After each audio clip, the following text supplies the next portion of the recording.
And with that, it's time to get on with the show. I'm guessing everybody has probably guessed that this topic was going to be in GameFace 222 because it's near and dear to at least two of our hearts.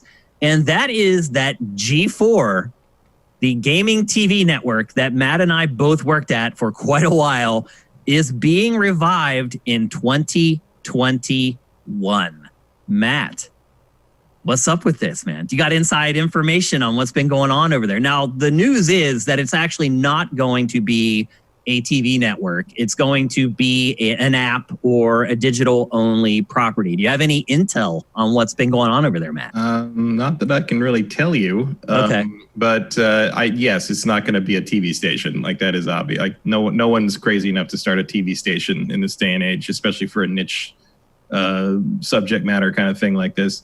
So I'm sure it'll be a streaming thing or a content channel or, who knows? Like, it doesn't sound like they've made up their mind on that, or at least they're not ready to talk about it.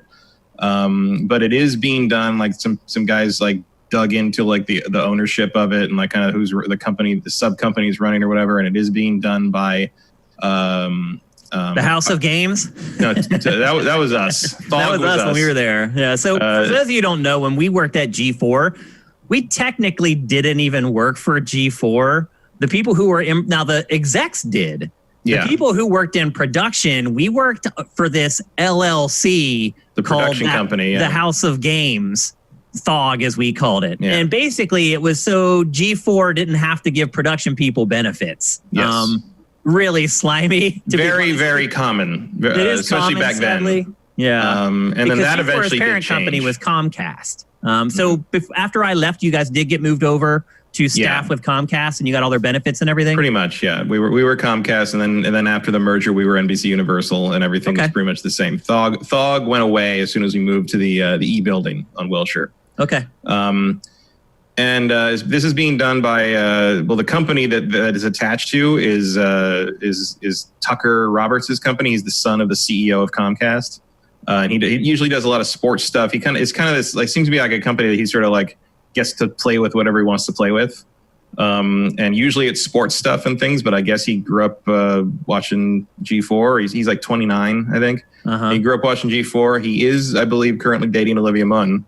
Oh, well, there you go. Or so the gossip rags say. I don't know. You go. I will say this. They got some, I think they're talking to some of the right people, certainly judging by that teaser. What types of people, without obviously being too specific? Production people, executives, creatives. I don't think you're going to bring back the executive team of G4. No one needs that. Well, that's because Venn did it. There are some of those people from the Star Trek 2.0 era that are working on Venn. That's true. So Venn is another gaming culture-ish TV network that's coming. I think it actually launches in like 3 days. Yeah, it's soon. It's coming. It is a TV network. And the one thing I would say about Venn is that they hired the people from G4 that were like the last people they should have hired from G4. They hired the people who were there when it started and floundered before Tech TV came in and started turning the ship around. So I don't know why they decided to hire those people. There aren't really a lot of success stories from those folks, but I wish them luck. I hope that they do well because obviously a TV network for gaming is good for everybody. I just don't see a lot of gaming in their show lineup. Yeah, their trailer was not encouraging. I mean, it really just looks like a YouTuber TV network to me. Yeah, it's a very tangentially game-related thing from what I can see. I mean, it's like saying that like Home and Garden Network is about grass. Like there's probably going to be grass mentioned, but it's about other things. You know? Yeah, it doesn't appear that there's going to be any sort of an editorial voice at Venn, which for me personally, as far as watching it, that's a deal breaker. Right. And that's not super unexpected, I think. If you're going to you're doing something more broad appeal, you don't want to have to be criticizing the stuff that you then depend on for your content and pissing off the company. Because it sounds like if you're doing something especially that big and in the TV space, I think you're going to be leaning very hard on branded content. Oh, my guess is more than half of the content on Venn is paid content. Yeah. And that means you cannot ruffle any feathers by criticizing the games that you then Well, you can. We did. You can, but you're going to lose some sponsorship unless you're as like a juggernaut the way Game Trailers was.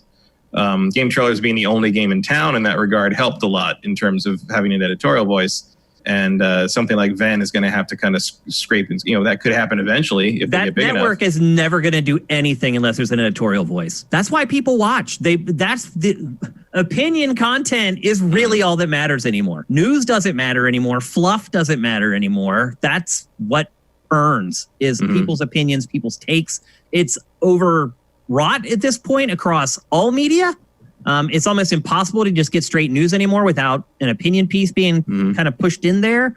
But you can find a balance, and I think that's what Venn is going to need to do if it wants to be successful. If it wants to people to keep showing up every day to watch, it's going to have an editorial voice. Just my opinion. I have more faith in G4 and what they're trying to do.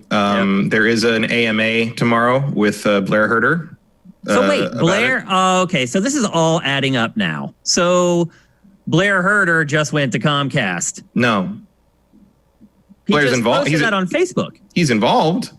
He posted on Facebook like 3 weeks ago that he just got a new job at Comcast. Yeah. But I thought you meant like he went to Comcast and said, let's do G4 again. No, I think he was part of the reason. That's maybe part of the reason why he was hired at Comcast is to bring him in on that project. Yeah, that would make sense. I mean, if you look at the teaser that they put up, there are a ton of in-jokes to like various running gags we had on the shows and things like that. And so if you just watch that teaser, you can tell whoever's putting that thing together knows the content, and not just like, oh, haha, cops and cheaters. They know intimately what was on the shows that made G4 what it was. Yeah. There's like a box of interns and stuff like that. I mean, it's you can tell that like there's some love put into it. So I think moving forward, obviously they're probably, if they're launching 2021, production is not ramped up. They're still they're still embryonic a little bit, figuring it out. And if Blair's in there, like I have no doubt that like they'll be talking to the right people, and at the very least to consult on what these things should be, what the tone should be, what the approach should be. Because I don't think people like us are the people to necessarily bring this thing back, because we're old. Agreed. We're old and busted. That's why I'm excited to ask Mitch about what he wants. You got to bring in the new hotness. Yeah. So I think I am relatively optimistic about this, just because, like going if this is being run by the company that the CEO's son is doing, Tucker Roberts, like he's young enough and he is plugged in enough, if we could use the old slogan, to remember what it was and what the good parts were, and what and what the parts that you don't need anymore. And there's elements of G4 that should not be carried forward from the early aughts. Like a lot of it. Yeah. Like you probably don't want quite so much like man show influence. Yeah. Put it that way. You probably don't want to resurrect Hurl if you don't have to.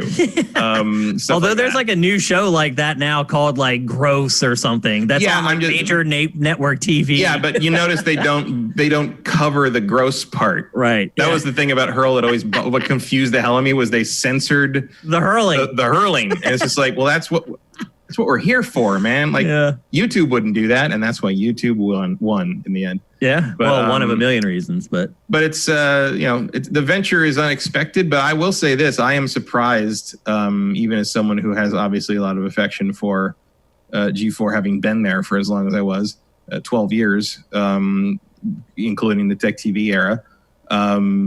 The response to it has been much bigger than I expected it to be. Like it revitalized all the Facebook groups about G4. It got people talking about it on Twitter and various other places that like I really didn't expect that much traffic on it.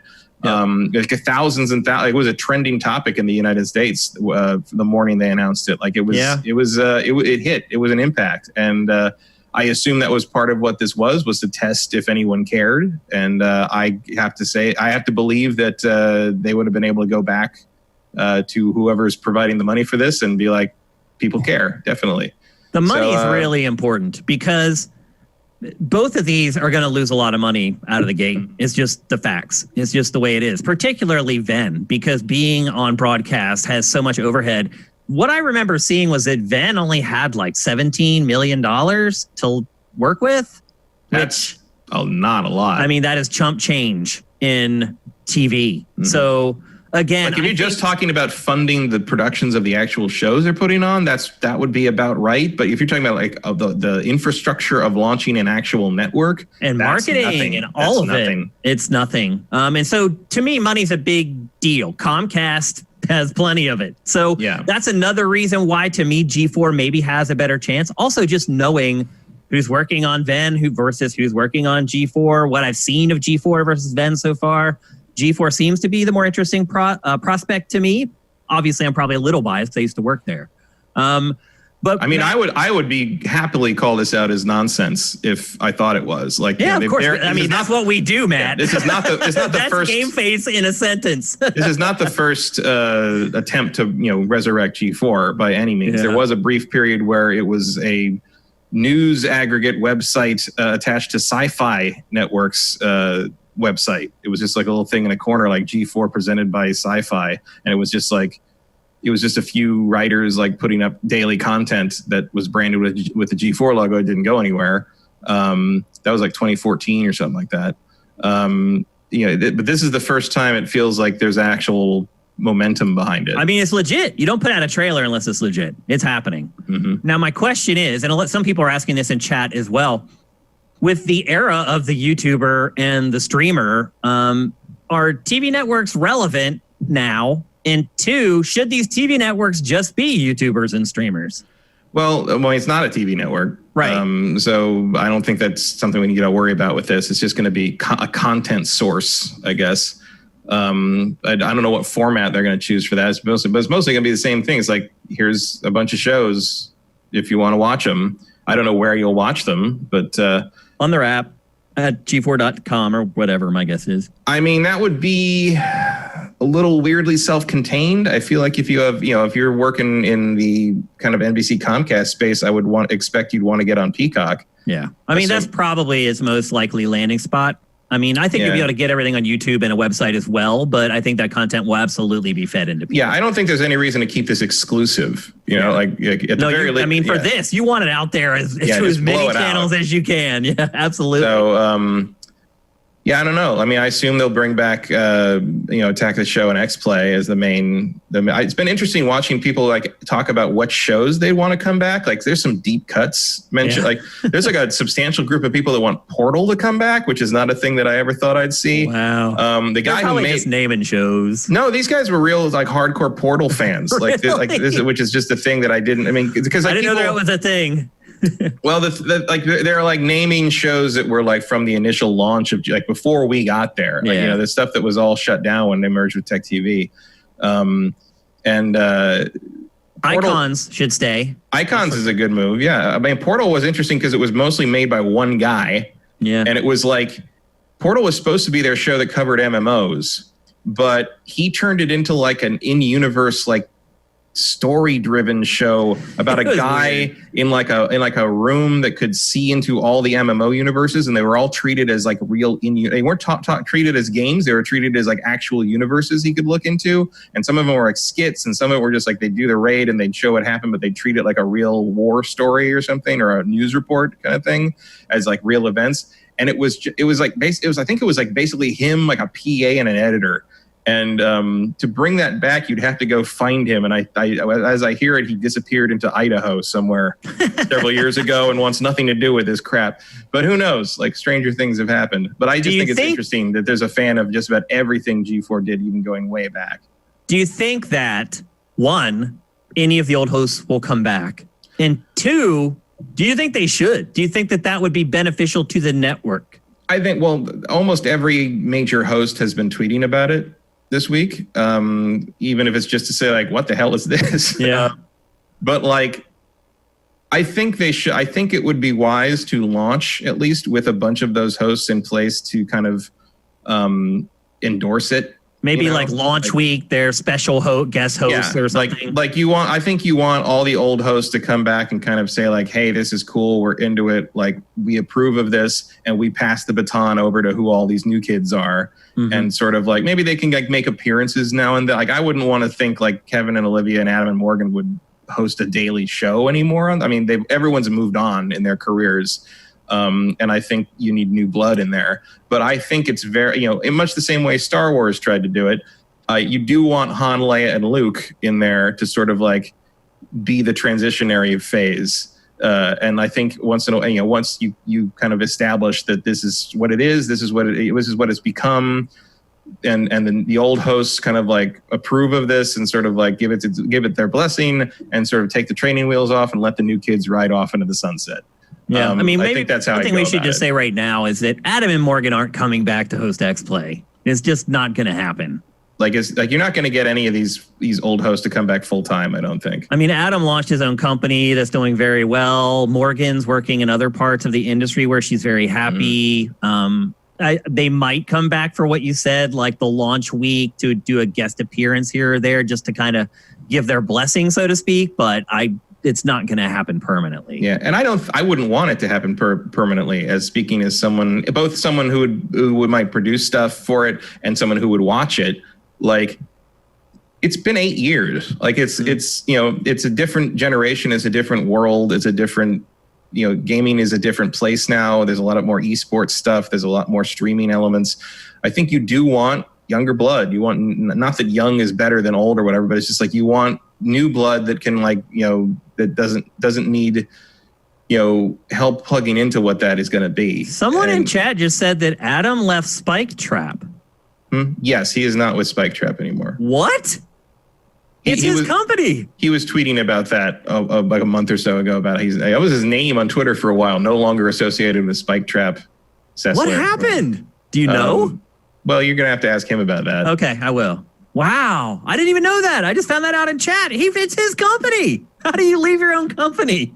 Well, then maybe he is into it. I mean, what I was getting at before I saw somebody post that in chat is that if you can find somebody who's as good as Adam Sessler, sure.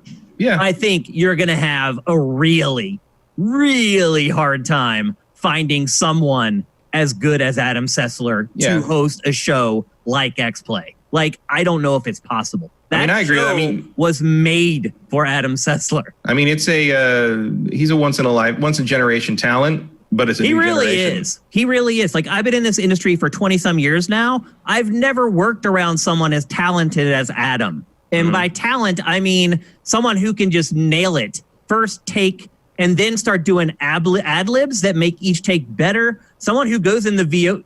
I didn't really understand. I hated the word talent when I first started working in TV because I was like, well, what does that mean about me? I'm not talented. Then I went into the VO booth with Adam for the first time and watched him voice something. And I was like, okay, I get it now. All right. And then as you keep working with him, he's amazing. And he carried that show. Like, to me, whatever the replacement's going to be is probably going to be a lot more dry, a lot more straightforward, probably a lot less sketch comedy stuff. That would be my guess anyway. I mean, I think that would not be true to the show. I agree. But I mean, I assume that conversation is happening as we speak about what that needs to be. Yeah. That's interesting because my growing up on X Play, the sketches weren't as big of as a component, and it's maybe because I got there later. So watching this B-roll that's exactly of why. The sketches because you didn't start watching until the later days. Yeah, and it makes sense. But watching the sketches of the B-roll, I almost thought it was almost unrecognizable as G4 of what I know as G4. So that's a really interesting conversation that they are going to have because 2004 to 2007 G4 is very different from 2007 to 2012 G4. Yeah, around that time. And that's leaving this. Well, once we moved to the new building, production became more difficult. In the house in Thog, the House of Games, because it was a production company, we had the run of the whole building. We had our own camera crews and edit people and sound guys that were there full time in this little like kind of camera crew, audio guy, bullpen place. If you needed to shoot something, went over, saw who was available and said, hey, come over, we're going to shoot something. Yeah. And everything became much more formalized, schedule driven and paperwork driven once we got over to the E-building. Which really, and you had to do everything. There was a run and gun indie guerrilla quality to the old stuff, to the old building. And once we got pulled into the Comcast world, it became corporate. Everything had to be planned way in advance. Yeah. You couldn't be spontaneous. And the spontaneity was gone. Like the kind of the scrappiness was gone. Doing those episodes where we did like a big like kind of narrative thing, which by the way is something I would never have even tried to attempt without Adam. Like Adam was the I knew that would work. I knew that Fear and Loathing episode was going to work because Adam would sell it. I went to him and I said, if I write a Fear and Loathing episode, will you do the Raoul stuff? Will you be Johnny Depp in that? Will you be Hunter S. Thompson? And he's like, whatever you need me to do. But he was completely committed to that. Yeah. He never said no to anything I proposed. Committed to everything, but that in particular, I was like, we're going to do this crazy thing in the middle of the desert, and you're going to have to memorize this whole thing, all these monologues and stuff. And he's just like, he's like, I've always wanted to play that character. Let's do it. And that was the kind of enthusiasm that got us there. And the fact that like we just went out and did that. We just went out and did that. Like there was, there was an infrastructure there to make that happen. We got the permits if we needed to. Yeah, but if we didn't need to, we just went and did it. Damn right. I loved it. We drove into the desert with a pickup truck full of gasoline bombs, and that was the end of it. My favorite period of my entire career so far, working at G4 and working on X-Play. That was just a magical time. That period where we started to realize, wait, we have a budget now? And wait, we have like a ton of viewers? Amazing. Yeah, it was magical. I really loved working. So you're not going to capture that lightning in the bottle again, because like you say, it was a time, it was a thing, it was the talent involved, both in front of and behind the camera. But you could effectively replicate it for a new audience, for a new generation. Like there's nothing about the X-Play format that couldn't be adapted to today. Of course not. Yeah. Most of our jokes wouldn't fly anymore because I don't know. They're still pretty funny, man. I go back and watch old episodes. I'm not saying they're not funny. I'm saying they wouldn't fly anymore. Because of the content of some of the jokes. Yeah, I was going to say, different time now. It has not aged well. Like I went back and looked at some, especially Attack of the Show. Holy cow, that is extremely bordering on the line of cringy at times. In regards to how they treat females, it's to that point.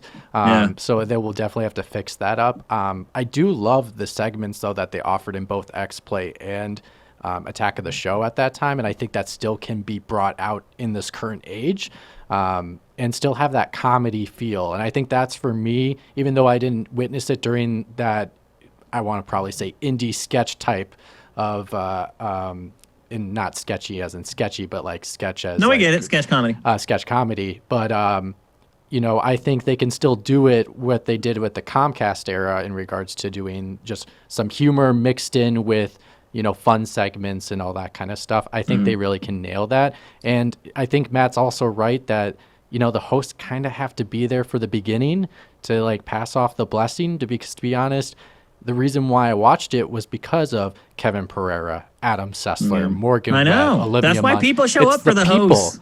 And they could talk about the crappiest thing in the world, but yet they made it entertaining for me. And so if they can find someone at that quality, then I think they can nail it. But that's a fine line to find, and so I'm really interested to see how that works out.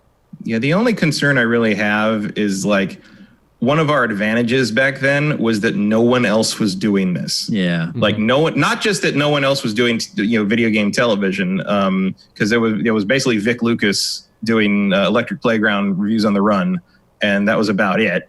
But also, no one was doing funny game stuff. No one was doing skit stuff. Mega 64 didn't exist yet. Like that, that kind of thing wasn't a thing. In fact, early on in the show's first couple of years, the most common hate mail complaint we got was that we were trying to be funny and not taking games seriously enough, which when you look at the YouTube and Twitch culture now is ridiculous to say. Like, it was also, if you look back, like a lot of the comments I've seen over the last few days about X-Play, like what a lot of people remember most was our editorial. Like how our how good our reviews were and how accurate they were and how we didn't pull any punches. And I saw a lot of people being like, we need like reviews like that again, blah, blah, blah. And the ability to find what was interesting or funny about the game in addition to criticize. I mean, you're never going to top that Lifeline review. Yep. Where Adam with the talking thing. And we got the, because that's one of the famous ones that people bring up a lot to me is that one where, and Adam wrote and produced that himself.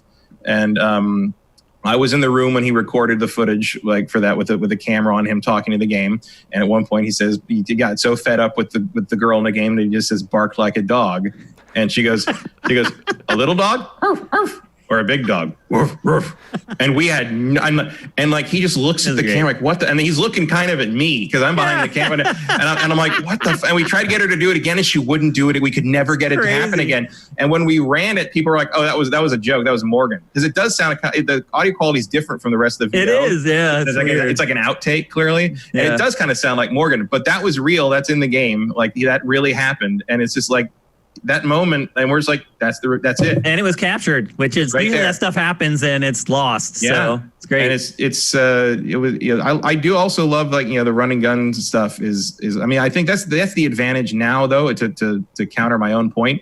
The advantage now on stuff like that is everyone has a fucking camera in their pocket. Yeah. Everyone has at the very least has like a GoPro or a Red, camera. A really good camera, like better cameras than we had that we paid full crews for. Yeah. So you don't need a full-time camera crews. You just need someone that knows how to point a camera and run the thing properly. And if you're working in production, you have to know that. Everyone knows it now. Yep. I think it's maybe a better time than ever for a show like that, because you are going to be freed up in a way that we were locked down in the late aughts and the early 10s. The only hiccup I would say about this whole thing in regards to if it can be successful or not, and maybe because it has the brand name of G4 behind it, it will have some pull in regards to being somewhat successful, is I saw probably, I want to say maybe a year ago or so on Twitch, there's a spiritual successor to Attack of the Show on Twitch that shows up daily. It literally, the host almost looks like Kevin Pereira, and like, and to my knowledge, I thought Kevin actually had partial, and I don't know 100% on this, but if I was reading it right, I thought he did have some influence on this show because the format's almost exactly the same. It's almost like titled Attack of the Show. Maybe I have to double check. It's been a while. His.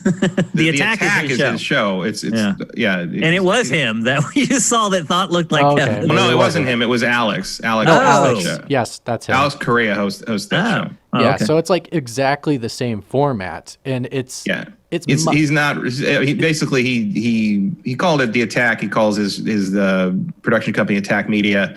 Effectively.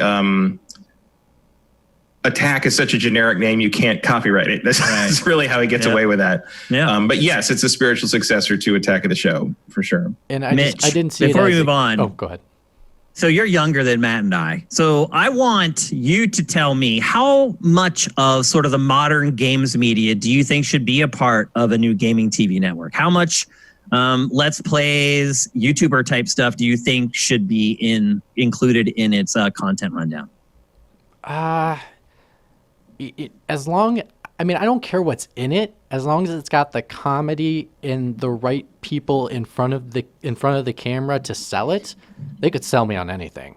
Like, but we're talking about other shows. Forget about Attack of the Show and X-Play now. They have to fill out a whole roster with content. So what should they do with the rest of the content? One thing I want is they should bring back Ninja Warrior, the original Ninja Warrior. Well, they can't. Well, they can't do that. They can't do that? Well, no, NBC owns NBC took that. NBC so G4 they own broke it, Ninja and then NBC took it. They own the whole Ninja Warrior thing. That also, Ninja Warrior was originally made in Japan. Like G4 has no claim on Ninja Warrior at all. It was a licensed show. They were the first ones to broadcast it in the U.S., but then NBC was like, "Oh, we like that. We're going to take it." Yeah, it's a licensed show. They have no claim on any of that. Any more than they have on like Cops or Cheaters or stuff like that. It's produced by an outside company. They pay money just to license it. And now it's too big on NBC for anyone to touch. Like, NBC will never let that go. It's one of their proven brands. Well, I just would love to see the original back of like the original Japanese version in regards to like actual Japanese people doing because the current format is not the original Ninja Warrior, which is a little disheartening to look at. It has definitely drifted over the years. That's true. Like, wow. I was like, this is unrecognizable as Ninja Warrior to me. Okay, so an old take on Ninja Warrior. What else?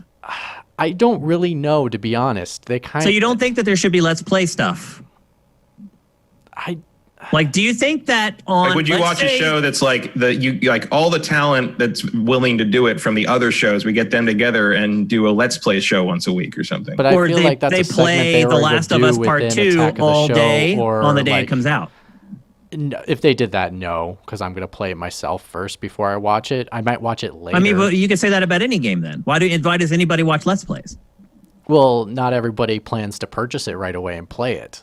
So, like, it's for those people that don't. Yeah, but Mitch, you're not thinking about you here. You're planning the content for a TV network. You're thinking about Everyone. What is everyone going to watch? You don't count. I know I don't count. And I don't mean it that way. No, you understand no, I what I'm getcha. saying No, in the context of this question. I totally get you.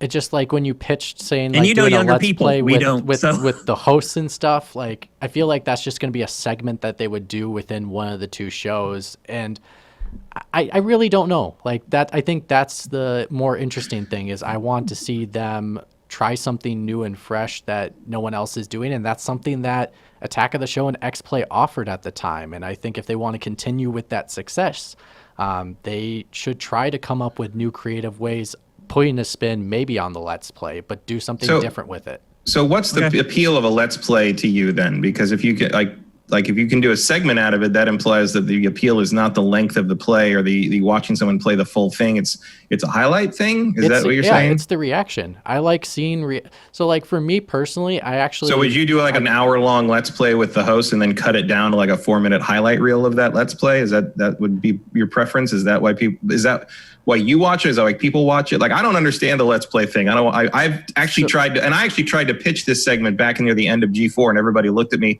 like I had lobsters crawling out of my ears, that I want to just put people playing video games on television. Yeah. And I feel like that stigma's gone now. But as someone who's younger, I'm curious, like how you would approach that segment. So for me, the biggest thing about Let's Plays is the reaction of the player to the situation that happens. So most of the time, for me personally, there's a YouTube channel, I forgot the name of it, but I have it subscribed so I can find it. But they literally grab highlights from all the major Twitch streamers from major moments in major games. So like if I want to compile So someone's betrayed in a game, and they just show everyone reacting to that same moment. Yeah, they go to God of War, and they go to the big dragon fight, and where the head opens up and lands in front of Kratos, that epic moment, and they just show highlights of how people are feeling at that moment. Because, a lot of the time, because games is such a isolating, can be, especially if you're playing single-player games, is such an isolated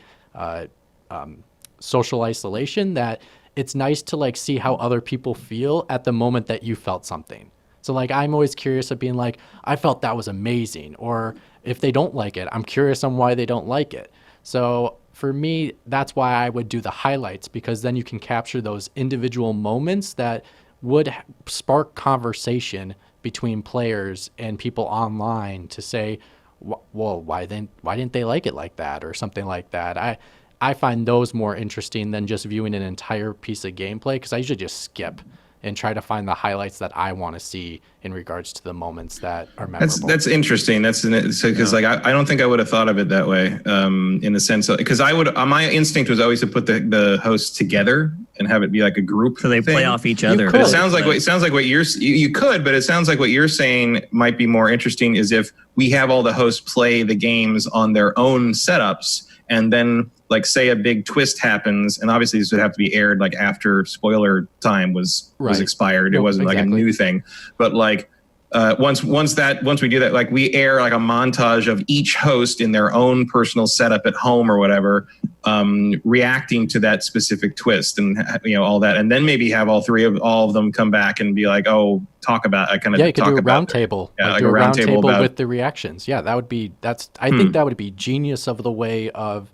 evolving the Let's Play. Write that down. And just, Shane, I mean, there are those videos of react videos of all over YouTube. I mean, that's what they are. It's just the people reacting over and over to the same. Yeah, I mean, that's Fine Brothers' entire brand is based around that, obviously. Yeah. And sometimes it's fun just to see like someone having the same like exciting reaction. It's like the same thing of like going to a theater when you go to see Avengers Endgame, like the moment Captain America gets Thor's hammer, like you just can't.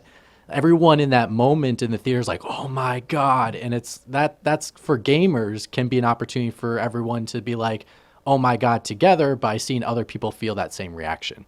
So at the end of the day, you're saying you would not be into long form Let's Plays? Not really.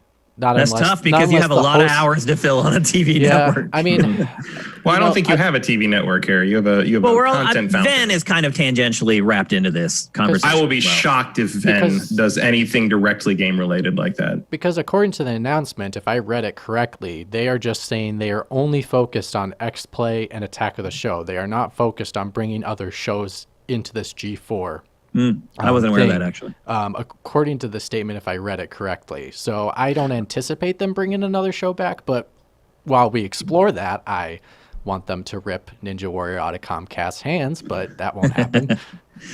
All right, so there you go. That's the revival of G4. This conversation was a little longer than I had anticipated, but since Matt and I both worked at the network for quite a long time, hopefully we provided some insight to you guys that you may not get on any other podcast related to this. Unless there's another podcast with a bunch of old G4 folks, but I don't think there is, now that I think about it. We might be the last two left, Matt. As far as like G4 people who are still actually like working hardcore in games on podcasts and stuff like that. Sort of. I mean, there's a lot. I think more of the people that worked on the website during our expansion in 2008 when we went daily, which is a whole era of that we don't even really talk about much. Like Patrick Klepek and all those guys, like they're still in it. They're still doing it. But yeah, overall, you're probably right. Yep, not many of us left. Everyone else has moved on to content creation of a different level. I mean, so have I guess. Like it would be hard to go back to that. It's as much as you're never going to go back and have it be like 2005 again. Well, of course not. Yeah, it could be better. You don't know though. Yeah, just have to wait and see. So anyway, G4 not relaunching until 2021. I'm guessing as we start to get closer, we'll start getting more information and we'll know a lot more. And if it's appropriate, we'll come back and we'll talk about it again.